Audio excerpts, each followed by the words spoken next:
Joining us right now to discuss this is former NYPD officer Wally Zeins and former prosecutor Julie Rendelman. Thank you both for being with us. Thank you. Thank you. Hi.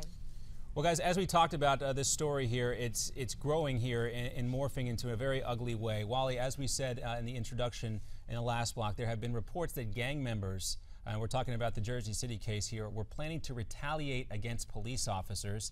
How common is that when you hear, not just in Jersey City, but in other police departments?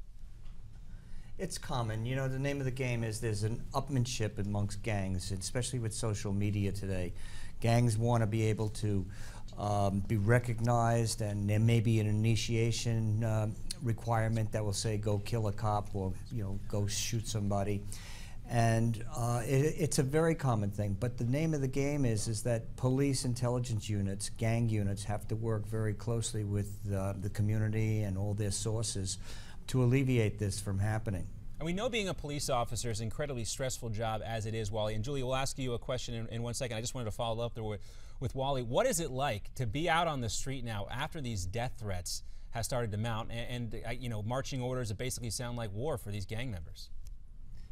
Well, you know, the other thing that's so important is that you're a target if you're in uniform. If you're out of uniform and you're in plain clothes or you're a detective, you have less of a problem because you're wearing the uniform, you're a target, you have a certain area that you have to patrol, and they know, you know, they have their own counterintelligence, so you have to be extra careful. Now, Julie, the killer had a criminal record. How did he slip through the cracks? Look, you know, things happen all the time. There's pleas that happen. Sometimes the evidence isn't strong enough.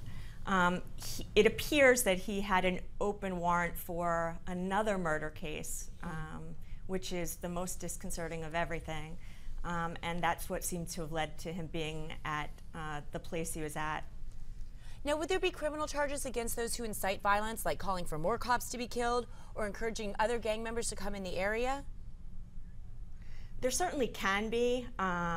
You know, there would have to be detailed evidence of the individuals that actually did it, and that they have to have done it with the intent to actually incite violence. Mm-hmm. It's not the easiest charge, but it's something that could happen. I don't know that it'll happen specifically in this case. Okay. I want to get a quick reaction from both of you. We'll start with you, Julie, and then we'll get to you, Wally, about how frustrating this is for Julie, you on the prosecutorial side of everything, and Wally, for you on the police side of all this. In a lot of jails, municipal jails or city jails around the country, it's a revolving door, and just because somebody gets arrested on even a serious charge, say aggravated assault, that does not mean they're going to stay in jail, right, Julie?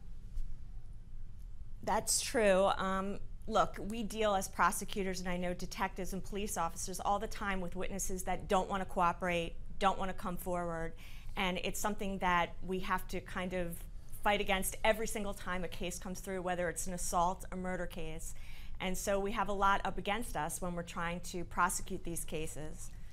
We also have sometimes judges that are more liberal than other judges, and sometimes they don't agree with our sentencing. And so we do the best we can. All right, Julie and Wally, we'll have to leave it there. We got to go, but we thank you both for your time. And of course, this is a concerning story for the police and many other on many other aspects as well. Thank you both. Thank you. All right, right now, we'll leave that issue aside, and we want to take a look ahead at what we can expect to see later here on Newsmax TV. And we're going to bring in Midpoint host Ed Berliner, who joins us right now with a preview of what he's going to take a closer look at on his show, where he questions everything. Hey, Ed. All right, John and Morgan, how are you? Good to see you guys again. Let's bring you up to date real quick here. Former Virginia Governor Jim Gilmore is going to be our guest here as we discuss what the Obama administration is doing with their foreign policy. Some would say if there really is indeed a foreign policy.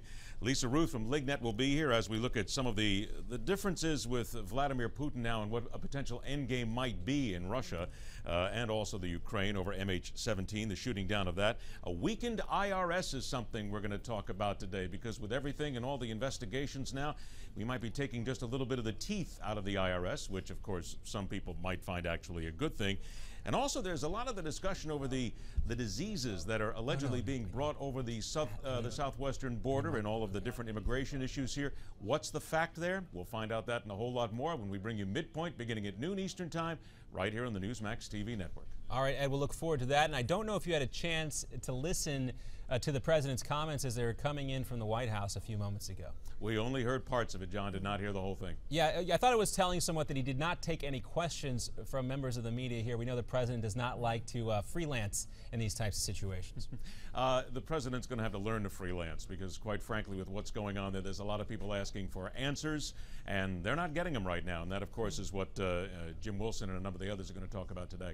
All right, we'll look forward to that. Midpoint coming up immediately following America's Forum here on Newsmax TV. And, of course, after Ed, we get to look forward to the Steve Malzberg Show coming up later today on 3 p.m. at 3 p.m. Eastern Time here on Newsmax TV. The president, short with his words there, but again indicating that Russia is really the one responsible here for all of this, further isolating Vladimir Putin, further isolating himself and his entire nation. Meantime, as we also discussed, Morgan, Vladimir Putin's approval numbers continue to go through the roof. And one of the more surreal aspects of this story is tuning in and listening to the Russian media coverage of all this, trying to place the blame on Ukraine. And we're going to be discussing more about that coming up. Well, we look forward to hearing that because it really is odd to hear some of these reports coming out of Russia right now. Much more ahead, of course, here on America's Forum and on Newsmax TV. And stay tuned to us all day long on DirecTV, Channel 349, or on Dish Network at 223. Of course, you can find the Newsmax TV app on the App Store, Google TV, or Roku, and find us online, newsmaxtv.com. We're coming back with more right after this.